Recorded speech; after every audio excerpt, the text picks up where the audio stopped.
Fire and safety. Fire and சேஃப்டின்னு சொன்ன உடனே எல்லாருக்கும் ஞாபகம் வருது ரெண்டு விஷயம் தாங்க. ஒன்று ஃபயர் சர்வீஸ். ஃபயர் அண்ட் சேஃப்டிங்கிற டைட்டில கேட்ட உடனே ஃபயர் சர்வீஸ்ல தான் வேலை கிடைக்கும், இல்ல அது மாதிரி தீயணைப்பு துறையில வேலை செய்வாங்க அப்படின்னு ஒரு பரவலான கருத்து இருக்கு. ரெண்டாவது, நியூஸ் பேப்பர்ல ஆடு பார்த்துருப்பாங்க, 1000ல இருந்து பல லட்சங்கள் வரையும் சம்பாதிக்கலாம் அப்படின்னு. நம்ம பார்த்தா ஆடு தான் நம்ம ஞாபகத்துக்கு வரும். ஃபயர் அண்ட் சேஃப்டினா ஃபயர் அண்ட் சேஃப்டி மட்டும் கிடையாதுங்க, அது மாதிரி நிறைய பிரிவுகள் இருக்கு. Construction safety, industrial safety, oil and gas, chemical safety போன்ற ஏகப்பட்ட பிரிவுகள் இருக்கு. ஆனா அத்தனையுமே ஹெல்த் அண்ட் சேஃப்டி அப்படிங்கிற ஒரே டிபார்ட்மெண்ட்ல அடங்கிடும்.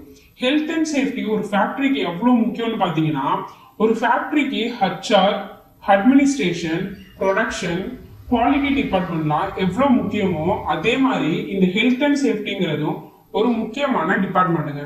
ஹெல்த் அண்ட் சேஃப்டியை எதுக்காக ஆரம்பிச்சாங்க, இதோட நோக்கம் என்ன அப்படின்னு பாத்தீங்கன்னா, ஒரு நிறுவனத்துல வேலை செய்யக்கூடிய ஒர்க்கர்ஸோட பாதுகாப்பை மையமா வச்சு ஆரம்பிக்கப்பட்டது தாங்க இந்த health and safety department. Health and safety டிபார்ட்மெண்ட்டை ஒரு கம்பெனில மெயின்டைன் பண்றாங்க அப்படின்னா இதுக்கு 3 முக்கியமான ரீசன் இருக்கு. ஃபர்ஸ்ட் ரீசன் லீகல், அதாவது ஒரு தொழிற்சாலை ஆரம்பிச்சு அது தொடர்ந்து நடத்தணும் அப்படின்னு சொன்னா அதுக்கு சில சட்ட திட்டங்கள் இருக்கு.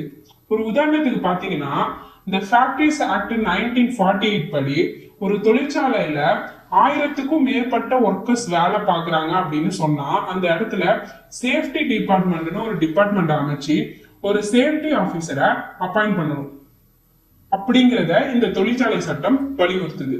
அதே போல த building and other construction work act 1996 படி 500 கட்டட தொழிலாளர்கள் ஒரு இடத்துல வேலை பார்க்கறாங்க, இல்ல அதுக்கும் மேல ஒரு இடத்துல வேலை பார்க்கறாங்கன்னா மினிமம் ஒரு சேஃப்டி ஆபீசரை அப்பாயிண்ட் பண்ணணும் அப்படிங்கிறது இந்த சட்டம் வலியுறுத்துது. அதனால இந்த சட்டங்களுக்கு கட்டுப்பட்டு ஹெல்த் அண்ட் சேஃப்டியை ஒரு கம்பெனி மெயின்டைன் பண்றாங்க.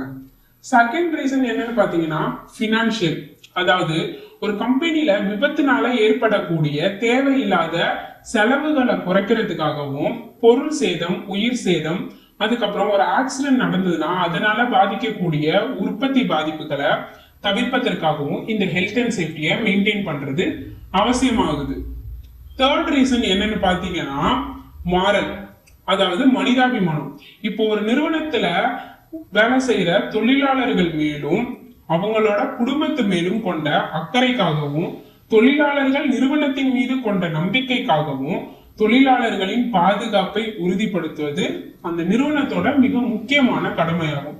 இந்த 3 காரணத்துக்காக தாங்க ஹெல்த் அண்ட் சேஃப்டியை ஒரு நிறுவனத்துல மெயின்டைன் பண்றாங்க. சரி, இந்த ஹெல்த் அண்ட் சேஃப்டி சிஸ்டம் ஒரு ஆர்கனைசேஷன்ல என்னதான் வேலை பார்க்கறாங்க அப்படின்னு சொன்னோம்னா இந்த வீடியோ பத்தாதுங்க. நான் இருக்கிறதுல ஒரு சில வரிகளை சொல்றேன். எந்த ஒரு வேலை ஆரம்பிக்கிறதுக்கு முன்னாடியும் அதுல என்ன ஆபத்து இருக்குன்னு பார்த்து அதை அவாய்ட் பண்றது தாங்க இவங்களோட மிக முக்கியமான வேலை. அதுக்கப்புறம் வேலை பார்க்கும்போது அது பாதுகாப்பா தான் நடைபெறுதா அப்படின்னு சொல்லி அதை கண்காணிக்கிறதும் இவங்களோட மிக முக்கியமான வேலையாகும். விபத்துகள் வராமல் தடுக்கிறது, அதாவது விபத்துகள் என்றால் என்ன அப்படின்னு தொழிலாளர்களுக்கு பாதுகாப்பு பற்றிய விழிப்புணர்வு ஏற்படுத்தும் வகையில பாதுகாப்பு ட்ரைனிங் கொடுக்கிறது ஒரு சேஃப்டி ஆபீசரோட மிக முக்கியமான வேலை.